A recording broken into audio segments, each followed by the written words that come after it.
کر کے ایک نئے پاکستان کی طرف جانا ہے، ایک ایسی تعبیر دیکھی جس کے لیے ہم سارے جو ہے وہ اس کے پیچھے چل پڑے۔ افسوس اس بات کا ہے کہ نہ صرف یہ کہ انہوں نے ہمارے ساتھ تو جو کیا سو کیا۔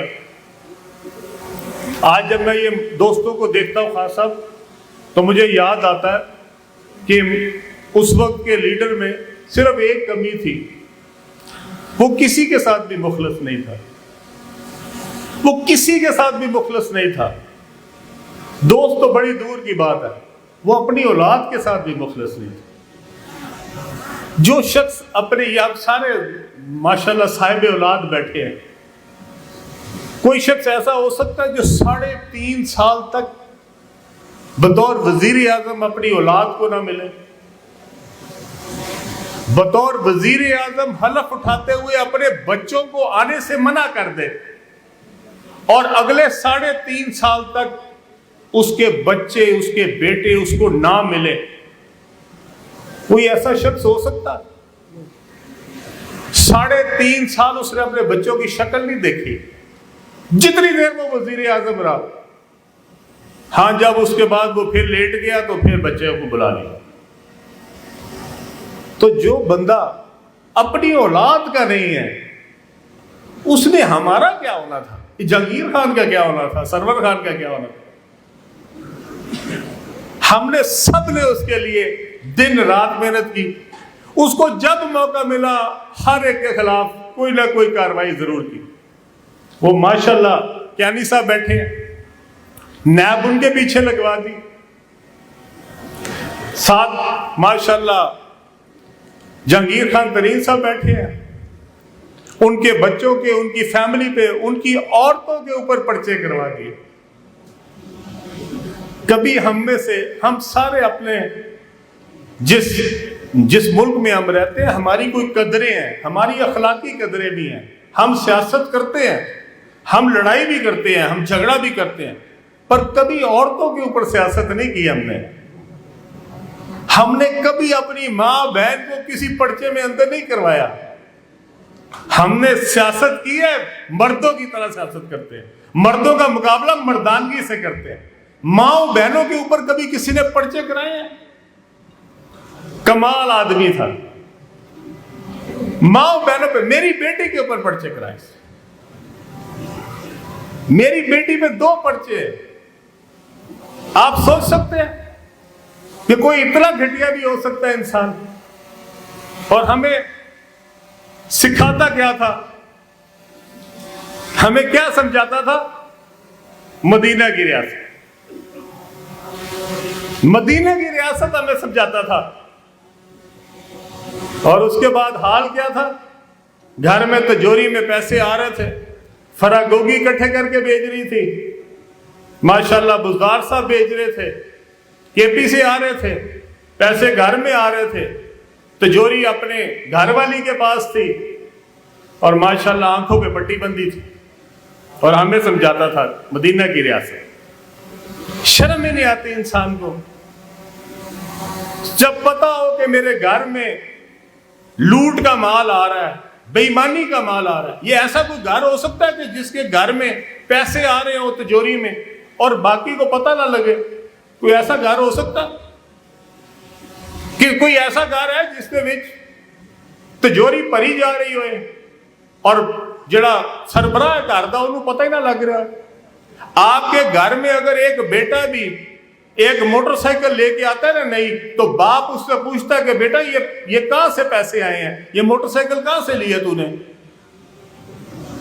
لیکن گھر میں اگر تجوریاں بھری جا رہی ہوں اور کوئی نہ پوچھ رہا ہو تو اس کا کیا مطلب ہے؟ کہ آپ شامل ہیں اس کام میں، اس بے ایمانی میں، اس کرپشن میں آپ شامل ہیں۔ یہ ہو ہی نہیں سکتا کہ آپ کی اجازت کے بغیر آپ کے گھر میں پیسے اکٹھے ہو رہے ہوں، تجوریاں بھری جا رہی ہوں، پرانے بچے جو ہیں ان کو مال و اسباب ان کی ریل پیل ہو جائے، پرانے بچے جو ہیں وہ زمینوں پہ زمینیں خریدتے جا رہے ہوں اور آپ کو پتہ ہی نہ ہو۔ وہ جو انٹیلیجنس ایجنسی ہیں وہ آپ کو کیا بتاتی تھی؟ وہ بتاتی تھی، یہ جو ہمارے آج آرمی چیف ہے اس دن کیا تھے وہاں پہ؟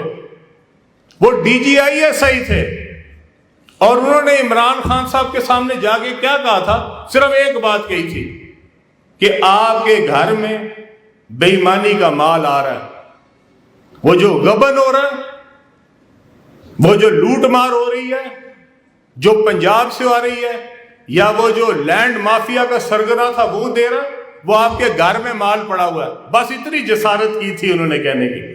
ان کو کہا آج ہی بدلنا ہے، آج ہی۔ آج اس دن اتوار کا دن تھا، انہوں نے کہا پیر کا انتظار نہیں کرنا، اتوار والے دن بدلنا ہے اس کو۔ یہ جب آپ کے حالات ہوں، آپ قوم کو آگے کیا سکھا رہے ہیں؟ نیا پاکستان۔ یہ نیا پاکستان فرق ہوگی نے بنانا سی، یہ نیا پاکستان بنا رہی تھی فرق ہوگی۔ اور میں نے کل کہا تھا، آج میں پھر کہتا ہوں، آپ لگائیں نا ذرا بزدار کو شوکت خانم کا انچارج۔ آپ نے ہمیں 15-20 سال ایک ہی بات سمجھائی ہے، کان ہمارے پک گئے تھے۔ دیکھو میں نے کتنا میرٹ لے کے آیا شوکت خانم میں، اور شوکت خانم بخا بخا کے سانو بزدار دے دیتا۔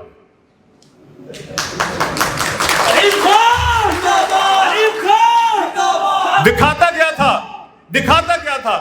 میرٹ ہوگا، انصاف ہوگا، امیر اور غریب کا فرق ختم ہوگا، ایک ہی کمرے میں امیر ترین آدمی بھی علاج کرائے گا اور غریب آدمی بھی علاج کرائے گا۔ یہی سکھایا تھا نا ہمیں۔ پھر اس کے بعد کیا ہوا؟ ماشاءاللہ ایک کو کہتا تھا اس نے 70 ارب روپے کا جنگلہ بس بنا دی ہے، ماشاءاللہ اس نے 70 ارب کی جگہ بس بنائی، حضور نے 80 ارب روپے کی جنگلہ بس پشاور میں جا کے بنا دی۔ ذرا یہ جو جنگلہ بس بنی تھی اس کے پیچھے کیا تھا؟ مال۔ اور کیا آپ کو شوق؟ کبھی آپ نے دیکھا کہ کوئی دنیا میں کہ پلوں کے اوپر اپنا بسیں چلتی ہوں؟ یہ پل کے اوپر بس چلانے کی کیا ضرورت ہے؟ سڑک کافی نہیں چلانے کے لیے؟ اس لیے کیونکہ 70-80 ارب روپے کی جب بس چلتی ہے، 2 ارب روپے کی بس ہے اور 78 ارب روپے کی صرف یہ پلوں کی کاسٹ ہے۔ اسی میں مال بنتا ہے۔ 2 ارب میں کیا مال بننا تھا؟ 78 ارب روپے لگا دیے گئے، سب مل کے لگے ہوئے تھے۔ وہاں کا اس وقت کا جو سی ایم تھا وہ بھی لگا ہوا تھا، اور وہ کام جو پنجاب میں 1 سال میں انہوں نے کیا تھا، انہوں نے ماشاءاللہ 6 سال میں جا کے مکمل کیا۔ وہ جو بلین ٹری سونامی تھی اس کے اوپر انکوائری ہو رہی ہے، وہ بلین ٹری سونامی جو ہے اس میں سے 10 لاکھ بھی پودے نہیں نکلنے۔ اور پتہ انہوں نے بعد میں آگے کیا کہنا ہے؟ وہ بکریاں کھا گئی ہیں، پودے نہ کیے، بکریاں کھا گئی ہیں۔ یہ بکریاں نے کھا جانا نے بلین ٹری۔